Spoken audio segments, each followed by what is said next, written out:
इस वक्त बड़ी खबर है पटना के दानापुर से। दानापुर रेलवे स्टेशन पर 3 ट्रेन में आग लगाई गई है। फरक्का एक्सप्रेस, सिकंदराबाद एक्सप्रेस में आग लगा दी गई है। प्रदर्शनकारियों ने रेलवे की संपत्ति को बड़ा नुकसान पहुंचाया है। दानापुर जंक्शन पर फरक्का एक्सप्रेस, सिकंदराबाद एक्सप्रेस में आग लगा दी गई है और इसके अलावा एक पैसेंजर ट्रेन को भी नुकसान पहुंचाया गया है।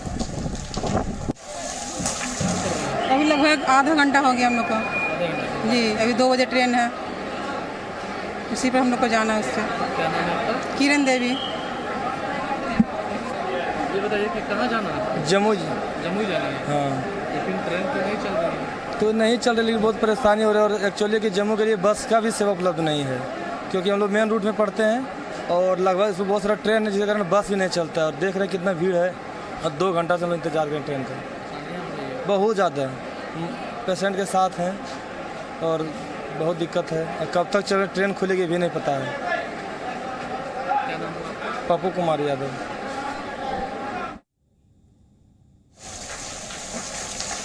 तो लोगों को परेशानी हो रही है। स्वाभाविक है कि जो अपने तय कार्यक्रम के हिसाब से अपने काम पर निकलेगा, उसको इस तरह की अप्रिय घटनाएं कभी ना तो पसंद आई हैं ना पसंद आती।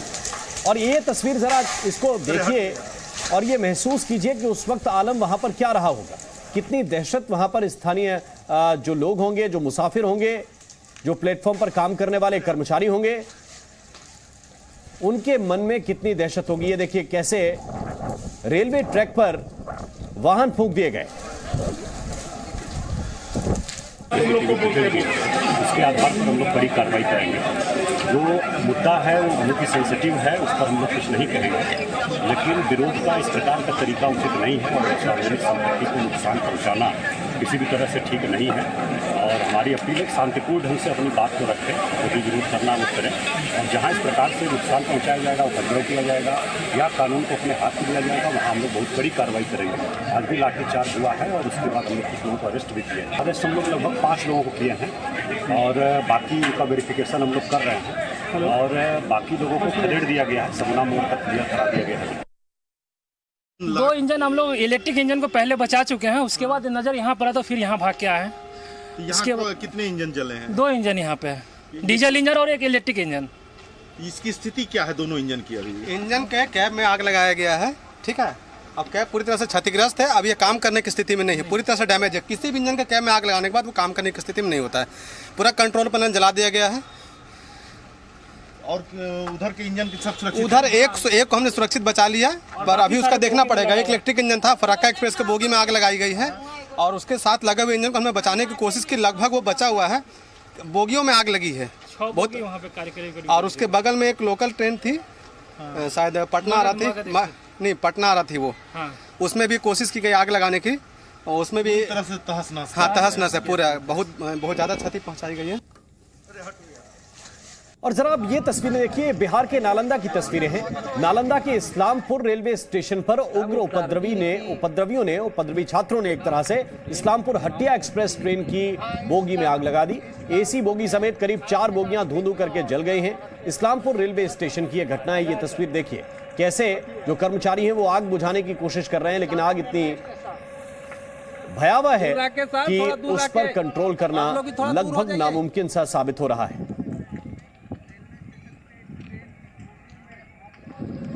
और देश में जगह जगह इस तरह की तस्वीरें सामने आ रही हैं। ये नालंदा की तस्वीरें, कैसे हर जगह सरकारी संपत्ति को नुकसान पहुंचाया गया। हाजीपुर का रेलवे स्टेशन हो, बलिया हो, भरतपुर हो, बक्सर, वाराणसी, बेतिया, और बीच में तस्वीरें नालंदा की, इस्लामपुर रेलवे स्टेशन की। अब जरा आप सोचिए कि भारत की सेना वो है जो ये कोशिश करती है कि देश पर एक आंच ना आ सके, देश के किसी हिस्से पर किसी तरह का तांडव ना हो सके, इसलिए वो सरहदों पर तैनात रहते हैं। कहीं पर कोई भी अप्रिय घटना ना हो सके, इसलिए सरहदों पर तैनात रहते हैं देश के फौजी, देश के जवान, देश की सेना। और उसी सेना में भर्ती होने वाले कुछ लोग ऐसे भी हैं,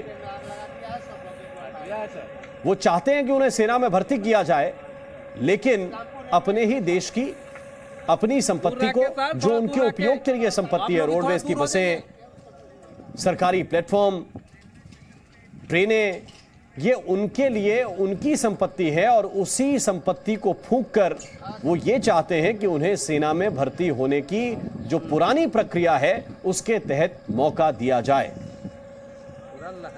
ये जरा तस्वीरें देखिए, नालंदा की तस्वीरें, समस्तीपुर की तस्वीरें, सुपौल की तस्वीरें, आरा की तस्वीरें, सिकंदराबाद, बेगूसराय, लखीसराय, हर जगह तोड़फोड़ है, अगजनी है, हिंसा है और ये मांग भी कि अग्निपथ योजना कैंसिल करके पुरानी योजना उसके तहत ही भर्ती की जाए जैसे पहले भर्ती होती थी। तो तर्कसंगत जो भी बातें आई उन बातों पर बात हो सकती है, बात करने से बात बन सकती है, क्योंकि एक मांग युवाओं की तरफ से ये आई थी कि 2 साल तक अगर वो बैठे रहे, सेना की भर्ती नहीं आई, उनको ओवरएज कर दिया गया है। सरकार ने उस बात को सुना और 2 साल का एक्सटेंशन इस पहली भर्ती के लिए दे दिया गया। अब 23 साल के युवा आवेदन कर सकते हैं, पहले 21 साल तक ये लिमिट तय की गई थी, इसके बाद अब 23 की लिमिट कर दी गई है। यानी बात करेंगे तो बात बनेगी, लेकिन हिंसा से क्या होगा? अपना नुकसान। जरा देखिए, दिल्ली के आईटीओ पर हंगामा हुआ, बेतिया में संजय जायसवाल जो बीजेपी के प्रदेश अध्यक्ष हैं बिहार के, उनके घर पर हमला हुआ, नारनौल में सड़क पर तोड़फोड़ हुई, अलवर में गाड़ियों में तोड़फोड़ हुई, हल्द्वानी में नेशनल हाईवे जाम कर दिया गया और अग्निपथ भर्ती योजना के विरोध को लेकर रक्षा मंत्री राजनाथ सिंह ने कहा है कि युवा धैर्य बनाए रखें। सेना प्रमुख और वायुसेना प्रमुख ने भी अहम घोषणा की है, ये घोषणा आपको सुननी चाहिए। पिछले 2 साल से सेना में भर्ती की प्रक्रिया न होने के कारण बहुत से नौजवानों को सेना में भर्ती होने का अवसर नहीं मिला, ये सच्चाई है।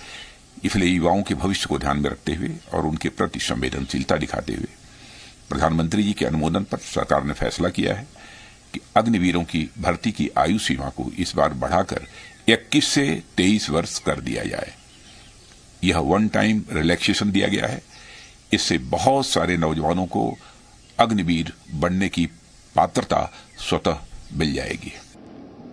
हमारी यूनिट्स और फॉर्मेशंस इस परिवर्तन या अग्निपथ स्कीम को अपनाने के लिए पूरी तरह तैयार और उत्सुक है। हमारा ये भी प्रयास है कि जल्दी से जल्दी हमारे आखिरी जवान तक इस स्कीम के बारे में हम जानकारी उनको प्रदान करें। मुझे ये बताते हुए खुशी है कि पहली भर्ती के लिए उम्र की अपर एज लिमिट 23 साल कर दी गई है। इस चेंज से नौजवानों को फायदा होगा। मुझे भरोसा है कि युवा बड़ी संख्या में भर्ती के लिए अप्लाई करेंगे। वायुसेना की भर्ती प्रक्रिया 24 जून से आरंभ होगी। अब ये 4 तस्वीरें देखिए आप, समस्तीपुर, बेतिया, लखीसराय और बिया की ये तस्वीरें इस वक्त आपके सामने हैं। किस तरह से विरोध प्रदर्शन हो रहा है। समस्तीपुर में ट्रेनें फूंक दी गई, बेतिया में भी रेलवे स्टेशन पर जबरदस्त तोड़फोड़ की गई, लखीसराय में ट्रेन की बोगियों में आग लगा दी गई और एक नहीं तकरीबन 5 बोगियां एक साथ धू कर जला दी गई। और बिहिया की भी तस्वीर इस वक्त आपको हम दिखा रहे हैं, वहां भी ट्रेन जलाई गई है। तो लगातार सरकारी संपत्ति को, सार्वजनिक संपत्ति को नुकसान पहुंचाया जा रहा है। समस्तीपुर, बेतिया, लखीसराय, बिहिया, यहां के हालात देखकर आप पूरे बिहार का अंदाजा लगा सकते हैं। और जरा देखिए विरोध की आग में किस तरह से धधक रहा है बिहार। एक एक तस्वीर, नालंदा, दानापुर, समस्तीपुर, ये तस्वीरें इस वक्त आपके सामने। इसके अलावा कैसे लखीसराय, आरा, गया, सासाराम, औरंगाबाद, बेगूसराय, सुपौल और अरवल में ये गाड़ियां फूंक दी गई, कैसे ट्रेनों में आग लगा दी गई। हाजीपुर की तस्वीरें भी जरा देखिए, रेलवे स्टेशन पर कैसे तोड़फोड़ की गई। यहां पर आपके अपने लोग हैं, यहां पर वो आम लोग हैं जो अपने निजी दैनिक कार्यों से निकले हैं, छोटा मोटा रोजगार करते हैं, प्लेटफॉर्म पर वेंडर हैं, गाड़ियों से, ट्रेनों से, पैसेंजर ट्रेन से चलने वाले आम मुसाफिर हैं। लेकिन जरा देखिए कहां कहां पर प्रदर्शन हुआ है, विरोध कहां कहां हुआ। जम्मू से लेकर तेलंगाना तक जो ज्यादा विरोध प्रदर्शन हुआ है वो राजस्थान में हुआ है, हरियाणा में हुआ है, वो प्रदर्शन बिहार में सबसे ज्यादा हुआ है। और इसके अलावा मध्य प्रदेश और उत्तर प्रदेश के कई हिस्सों में भी प्रदर्शन की तस्वीरें सामने आई हैं। उत्तराखंड के पिथौरागढ़ और हल्द्वानी से भी इस तरह की तस्वीरें सामने आई हैं जहां पर विरोध युवाओं ने जताया है। लेकिन ज्यादा हिंसक प्रदर्शन जो हुआ है वो मथुरा में हुआ है, बुलंदशहर में हुआ है, इसके अलावा बिहार के कई हिस्सों में हुआ है। ये मैप के जरिए हम आपको दिखा रहे हैं कि देश के कितने हिस्सों में अग्निपथ की अग्नि परीक्षा से होकर प्रशासन को गुजरना पड़ रहा है। Presenting B News app available on Google Play and App Store. Download it now.